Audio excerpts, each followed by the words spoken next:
Yeni bir videodan herkese tekrardan selamlar arkadaşlar. Bugün sizinle beraber Fransa, Paris'i gezeceğiz inşallah. Şu an Paris sokaklarında otelden çıktım. Popüler noktalara, insanların ziyaret etmesi gereken noktalara doğru ilerliyoruz. Çarpıyordum neredeyse. Fark ettiyseniz yine şemsiyem yanımda. Hiç şaşmıyor yani. Gittiğim her gezide mutlaka yağmur yağıyor arkadaşlar. Burada ve yürürken size birazcık Fransa ile Paris ile alakalı bilgiler vermek istiyorum. Arkadaşlar, Paris Fransa'nın başkenti ve en önemli kenti. Çok yüksek bir nüfusu var. Fransa'nın genel nüfusu 66 milyon. Bu nüfus da Avrupa'daki ikinci büyük nüfusa sahip. Hiç kuşkusuz Avrupa'nın en önemli ülkelerinden biri. Hatta Avrupa Birliği'nin kurucu ülkelerinden biri burası. Ara sokaklardan gidelim arkadaşlar. Burada kat sınırlandırması var. Paris'te yeni bir yapı yaptığınızda mutlaka belediyeden, yani mutlaka yetkili kurumlardan belli izinleri almanız gerekiyor. İstediğiniz yere, istediğiniz anda, istediğiniz kat sayısına ulaşmak mümkün değil. Bakın şöyle, buralar birazcık daha orta segmentin, daha çok yurt dışından gelen yerli olmayanların kaldığı sokakları barındırıyor. Ya popüler olan noktaları herkes gösteriyor arkadaşlar. Biz de birazcık daha böyle yerel halkın yaşadığı yerlere inelim istedim. Şimdi Carrefour'a gireceğiz arkadaşlar. Ben Carrefour'u Türk markası sanıyordum ama değilmiş. Buradaki en büyük zincir market. Şimdi içine gireceğim. Kahvaltılık bir şeyler aldıktan sonra yolumuza devam edeceğiz inşallah. Arkadaşlar, Carrefour'dan birazcık üzüm aldım. Bir tane de ekmek aldım. Şimdi kahvaltıyı bu şekilde yapacağım. Toplamda 2 cent tuttu arkadaşlar. Görseli Instagram'a da paylaştım. Arkadaşlarım yazıyor, Seda para yollayalım falan diye. Arkadaşlar, param var şu an. Canım üzüm ve ekmek istedi. Bir de daha ucuza nasıl gezebilirim diye düşünüyorum. Çünkü yediğim yemeklerden asla lezzet almıyorum. Bu sebepten lezzet almadığım şeylere para vereceğimi bildiğim tatlarla kahvaltı yapmayı tercih ediyorum. Şimdi üzüm ve ekmeğimi yedikten sonra sizinle Paris'in o görmek istediğimiz yerlere doğru yola koyulalım. Bakın kahvaltımı nerede yaptığımı da göstereyim bu arada. Şöyle bir nehir var arkadaşlar. Şehrin, Paris'in tam ortasından geçen Seine Nehri. Şu an nehri temizliyorlar. Hadi kahvaltımızı yapıp sonra yola koyulalım. Evet, kahvaltımızı 2 euroya tamamladık arkadaşlar. İçinizde üzüm ve ekmeği bir arada denemeyen varsa denesin arkadaşlar. Çok güzel oluyor. Bu arada buranın ekmeği daha lezzetli arkadaşlar. Uzun bir şekilde yaptıkları için böyle her tarafı çıtır çıtır oluyor. Siz de buraya gelince mutlaka deneyin. Ben daha önce Afrika'da denemiştim ama şu an burada yediğim Afrika'dan daha lezzetliydi. Bu arada şimdi sizi bir götüreceğim, meydana. Daha doğrusu meydanın uzantısı olan bir caddeye gideceğiz. Paris'in en önemli caddesi denilebilir. Dünyadaki en lüks mağazalara yer açan bir cadde. Ve gerçekten orada kiracı olmak falan çok zormuş. Bu yüzden oradaki kiracı olan mağazaların falan hepsi dünya çapında bilinen mağazalarmış. Oraya gidelim sizinle beraber. Bakalım, yağmur da bastırıyor arkadaşlar. Kaçalım yani. Şöyle diyorlardı. Hani Paris'in her tarafında fareler falan var, şu bu. Öyle bir şey yokmuş. Benim beklediğim çok daha beter bir durumda açıkçası. Bu yüzden şu an burası bana bayağı iyi geldi. Yani kötü bir önyargım vardı. Kırmış oldum arkadaşlar. Şimdi metroyu kullanmamız gerekiyor arkadaşlar. Metro bileti aldım. Bir kullanışlık bilet 2 lira 18 cent, pardon 2 euro 18 cent. Eğer bir günlük tamamıyla şehri gezmek istiyorsunuz, o zaman 13 euroluk bir ücret ödüyorsunuz. Benim işime bu yarıyor. Yani bundan 3 tane aldığımda daha avantajlı hale geliyor. Şimdi metroyu bekliyorum. Metrodan sonra işte dediğim meydana geçeceğiz arkadaşlar.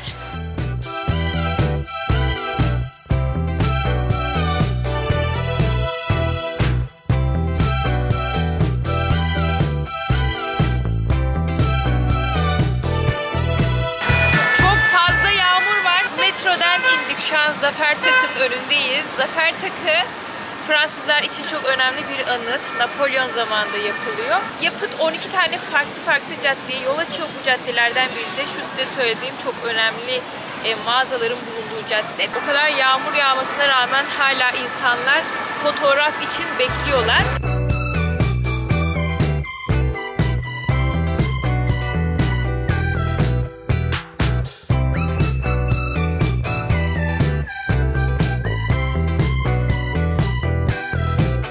Arkamda Zafer Anıtı var arkadaşlar. Hemen karşımdaysa Afrikalıların bir etkinliği var. Ona denk geldim. Birazcık izleyelim bakalım ne yapıyorlar. Hey mademoiselle, ça va? Tu peux plus, c'est bien. C'est la meilleure, c'est la meilleure. Merci beaucoup, carnaval tropical de Paris. Uno, carnaval tropical. Carnaval tropical.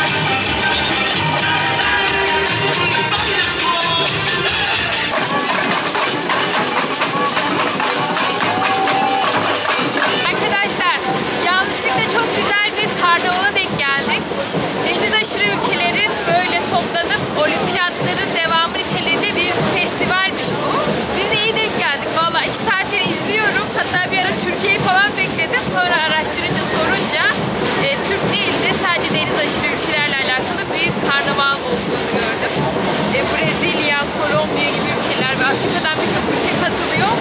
Burası aşırı heyecanlı. Şimdi birazcık daha izleyip sonra rotamıza devam edelim. Bu arada size bahsettiğim cadde burası arkadaşlar. O kadar kalabalık ki caddeyi size tanıtamıyorum bile. Neyse size burada olan mağazaları böyle çekerim arkadaşlar. Ondan sonra diğer durağımıza geçeriz. Çünkü ya burada kaldıkça izleyesim geliyor. Vaktimiz yok. Kaçalım bence buradan.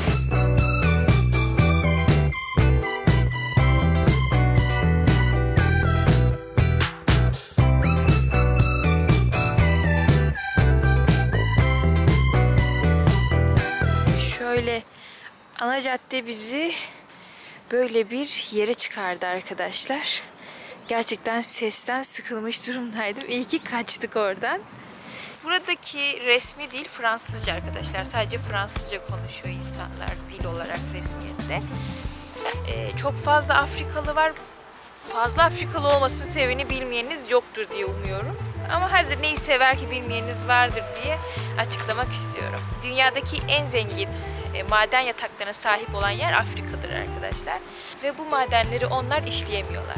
Bu sebeple deniz aşırı ülkelere Fransa bir çıkartma düzenliyor ve hepsini sömürgesi altına alıyor. Dünyada en fazla deniz aşırı ülkelere toprak sahibi olan ülke de Fransa'dır yine. Bu sebepten sömürgeciliği çok iyi bilirler ve bu ülkede o ülkelerden gelen insanlara sıkça rastlarız. Günlük hayatta onlara birçok yer verilmiş. Polislik mesleğinde, farklı teknik bölümlerde falan yer verilmiş. Ama tabii şöyle düşünün, benim bundan önceki videolarımda geldiğim ülke neresiydi? Nijer. Nijer'de o sömürülen ülkelerden biri. Çok verimli topraklara sahip. Ama insanların yaşamının sefalet içerisinde olduğunu görüyoruz. Bilmiyorum, yani tarihimizin tertemiz oluşuyla gurur duyuyorum bir kez daha. Şöyle ilerleyelim. Güzel parkmış ha burası, romantik bir park. Kimseciklerin olmadığı bir park. Ya Fransa'daki şu şehir yapılanmasını beğendim açıkçası. Yani benim aslında Fransa'ya karşı bir ön yargım vardı. Hem şehir içerisindeki temizlik konusunu insanlar çokça eleştirmişler. İşte her yerde fare var, çok kötü falan diye. Benim o yüzden aklımda kalan Fransa birazcık daha kötü durumdaydı. Şu an ön yargım olumlu anlamda değişti arkadaşlar. Şöyle ilerlediğimiz zaman tekrar bizi o karnavalın olduğu caddeye itecek sanırım ama biz oradan kaçalım birazcık.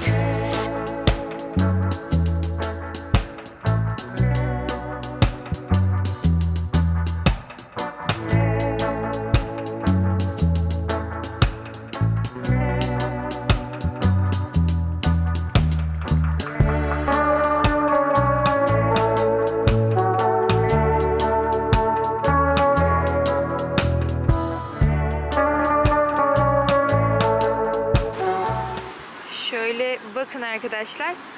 Parkın içerisinden bile bir sürü tarihi noktayı görebiliyoruz. Şöyle burada bir katedralin tepesi görünüyor. Şurada da yine tarihi yapılar. Bakın şurada da bir tarihi yapı. Her yerde tarihi yapılar yerini koruyor. Tabii adamlar tarihi yapılarını koruyabilmişler. Gerek kültürel açıdan sahip çıkmışlar, gerek de maddiyatları iyi olduğu için bunu koruyabilmişler. Bakımları yapılmış. Fransa hem G7 ülkesi hem NATO üyesi, bir de BM'nin, hani Erdoğan diyor ya dünya 5'ten büyüktür diye, o 5'ten biri de Fransa arkadaşlar. Bu açıdan baktığımızda para ihtiyaçları yok. Tabii sömürgeyi çok iyi bildikleri için de bir sürü sömürdükleri ülke var. Buralardan da gelirleri var. Bu açıdan baktığımızda Fransa gerçekten dünyadaki maddi olarak en iyi ülkelerden biri. Sosyal yaşamda da yaşlara destek iyi, çocukların eğitiminde bakıma iyi, üniversite eğitimi desteklenir biçimde.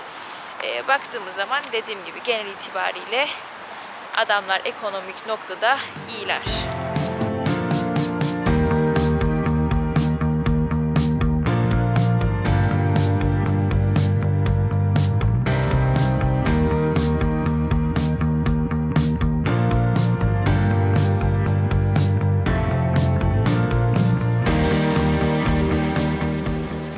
Şu yürüdüğünüz herhangi bir sokakta arkadaşlar, bakın sizi yollar böyle toprakla bütünleşebileceğiniz yerlere çıkarıyor. Hemen sol tarafımızda tarihi yapılar, karşısında toprakla sizi etkilemeye çalışan bir doğal güzellik korunmaya çalışılmış.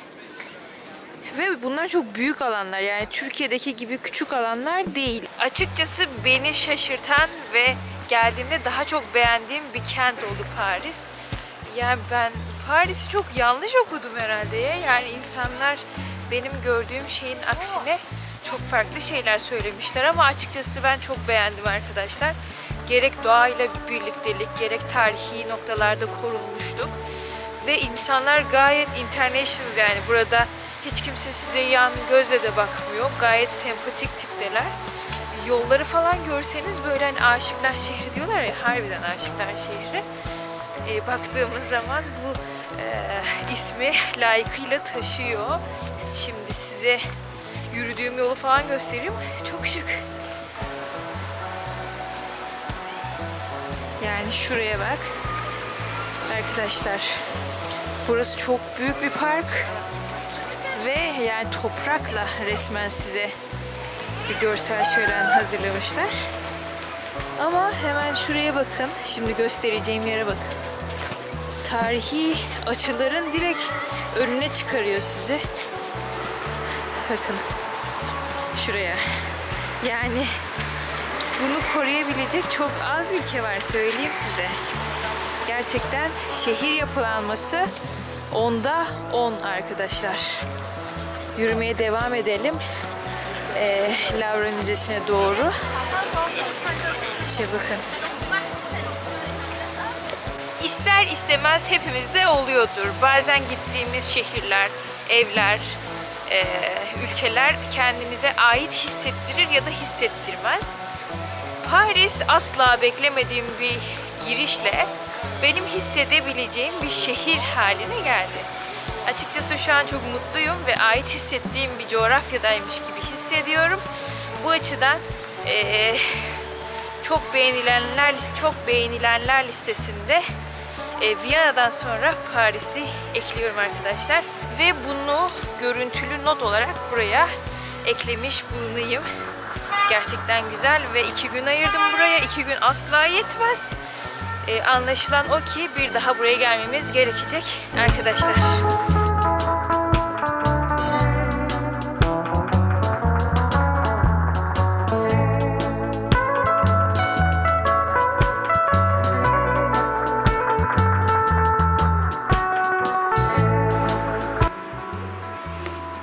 Evet, yol bizi yine harika bir parka çıkardı. Şuradan Eyfel Kulesi görünüyor. Bakın arkadaşlar, parklardaki peyzajlar o kadar iyi ki. Bakın şuraya. Yani budanma şekilleri bile farklı. Şimdi buradan Louvre Müzesi'ne gideceğiz. Şu şeyi çok seviyorum ya. Böyle bir ara sokağa giriyorsunuz ya. Girdiğinizde mükemmel yerlere çıkarıyor. Yine öyle bir şey yaşadım. Müzeye doğru ilerleyelim. Hemen önümüzde müze arkadaşlar. Buradan sonra Eyfel'e gideceğiz inşallah. Şimdi bakın. Bayağı yoğunluk var.